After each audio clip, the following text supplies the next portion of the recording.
माहिष्मती साम्राज्ये पतते यस्य वीक्षणम् तस्य शीर्षं खड्गच्छिन्नं पततां रणभूतले।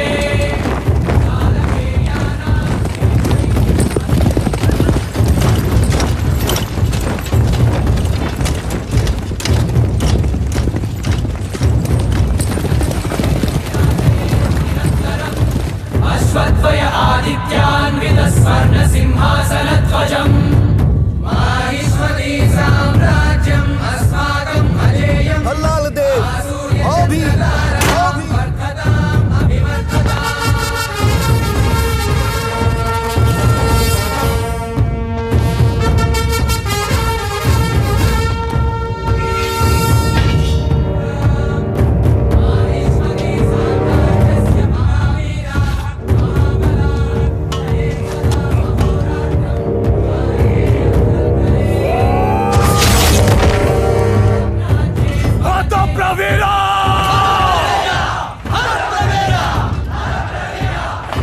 बाहुबली अभी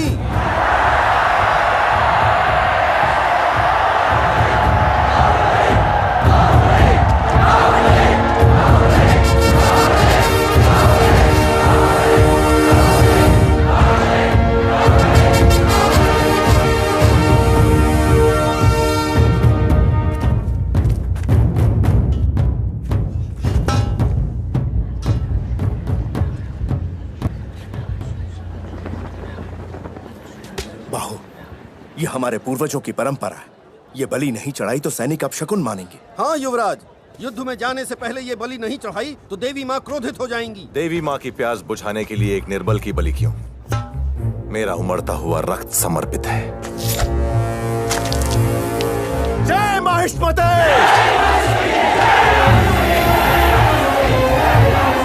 जय माहिष्मती!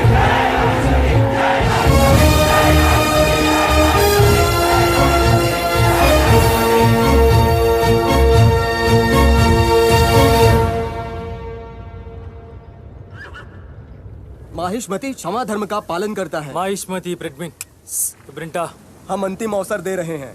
रणभूमि छोड़कर भाग जाओ, तुम लोगों को प्राणदान दे दिया जाएगा। जा रे फुफू निम बीट रूल सोलंग दे।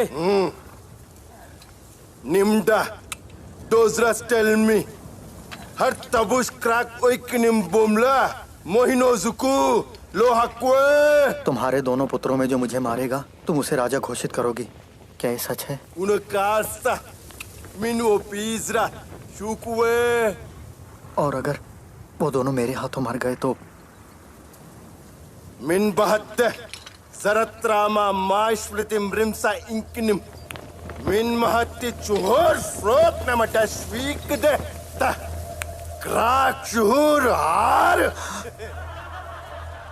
तुम्हारे राज्य को और तुमको वश में करके मैं जो पुत्र पैदा करूंगा उसे राजा बना देना।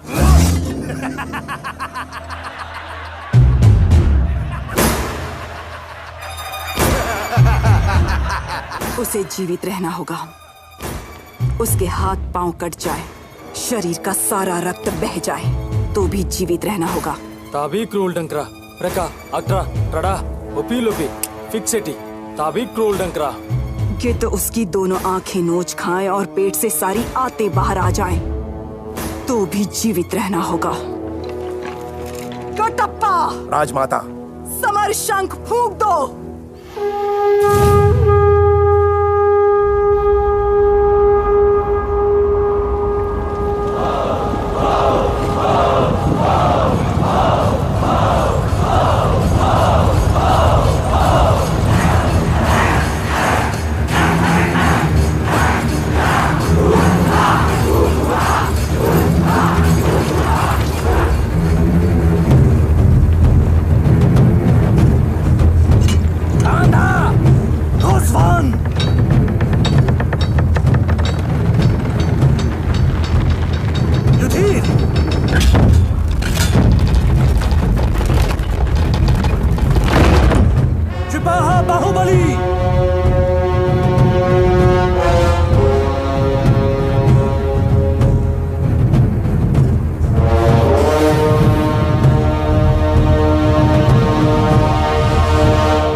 शस्त्र।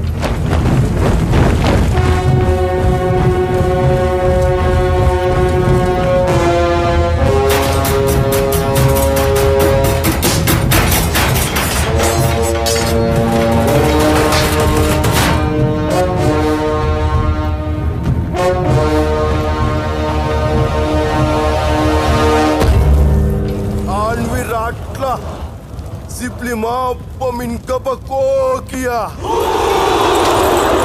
Hartavus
महासेना घात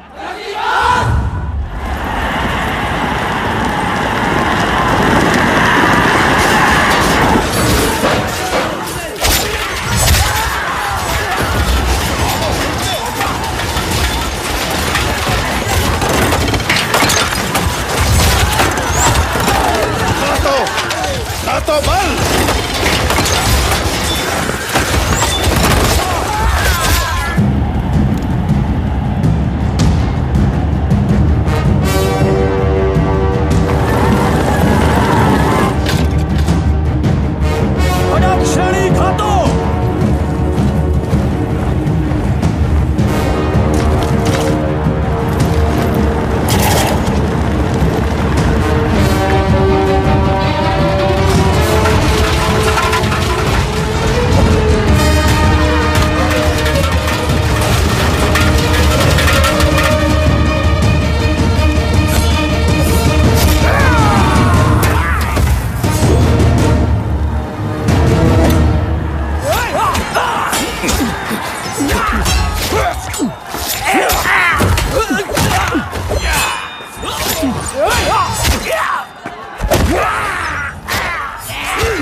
हमारा रक्षा कवच टूट चुका है।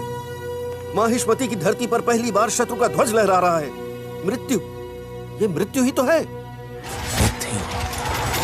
मृत्यु।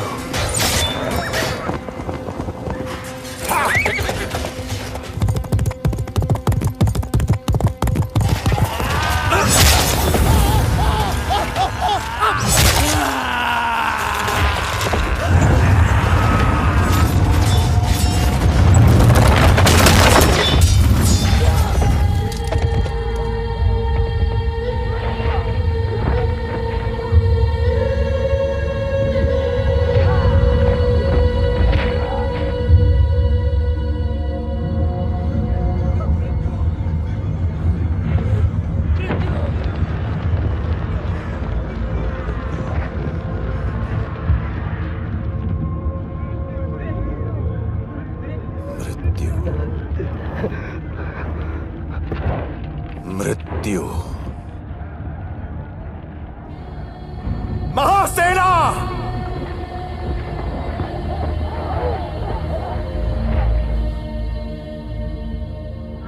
क्या है मृत्यु?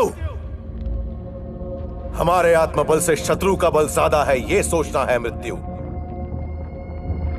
रणभूमि में शत्रु से भयभीत होकर जीवित रहना है मृत्यु। जिस नीच ने हमारी मां का अपमान किया वो हमारी आंखों के सामने अट्टहास कर रहा है। उसका सर काटकर मां के चरणों में अर्पित करने की जगह पीठ दिखाकर भागना है मृत्यु।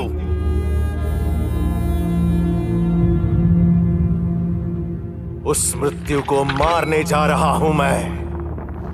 मेरी मां और मातृभूमि को कोई नीच पापी छू नहीं सकता। उनकी छाती चीरकर उन सबको यह कहने जा रहा हूं मैं।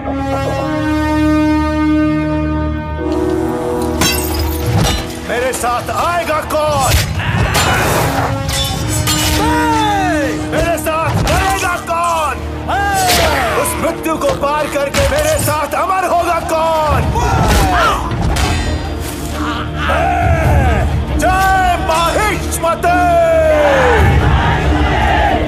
जय माहिष्मती!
आंखें नोच खाएं और पेट से आते बाहर आ जाएं।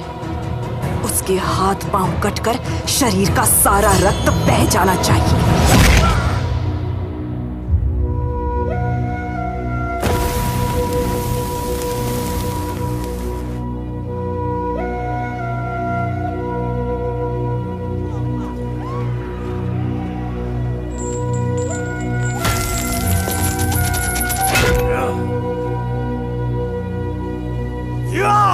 मेरा पुत्र। जय बलराम देव, जय बलराम देव।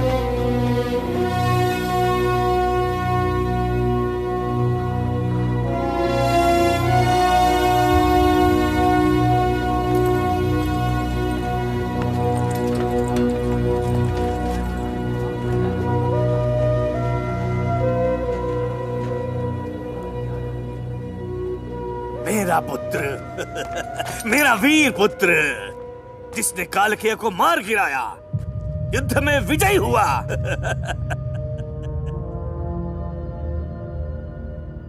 हमारा होने वाला महाराजा भल्लाल देव है। जय बलराम देव, जय बलराम देव। भल्लाल की वीरता ने हमारे राज्य के इतिहास में सुनहरा पन्ना जोड़ दिया। राज्य के कोने कोने में उसकी विजय गाथा फैलाई जाए, उसकी प्रतिमाएं बनवाई जाएं। महावीर भल्लाल देव को आज मैं माहिष्मती की सर्वसेना का अधिपति घोषित करती हूँ। बाहुबली को आपका होने वाला महाराज घोषित करती हूँ।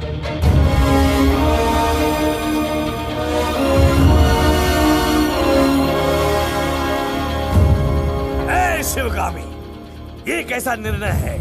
कालकेय का अंत मेरे पुत्र ने किया। हमारे पुत्र ने किया? क्या तुमने अपनी आंखों से नहीं देखा? वो है ना राजा, वही है ना। एक राजा का धर्म सिर्फ शत्रु को मारना ही नहीं होता, प्रजा को बचाना भी होता है। युद्ध में भल्लाल ने दोनों हाथों से बस शत्रु का संहार किया, लेकिन बाहुबली ने एक हाथ से दुश्मन की जान ली, दूसरे हाथ से प्रजा की रक्षा की। ये अंतर है एक सिपाही में और एक राजा में। युद्ध में सैकड़ों को मारने वाला नायक है, लेकिन जो किसी एक के भी प्राण बचा ले वो देवता है। जो चार मामूली लोगों की जान बचाए राजा बन जाए, ये कहाँ का शासन? बाहुबली को शुभ मुहूर्त देखकर माहिष्मती का राजमुकुट पहनाया जाएगा। ये मेरा वचन है, मेरा वचन ही है शासन। बाहुबली, बाहुबली, बाहुबली, बाहुबली, बाहुबली, बाहुबली।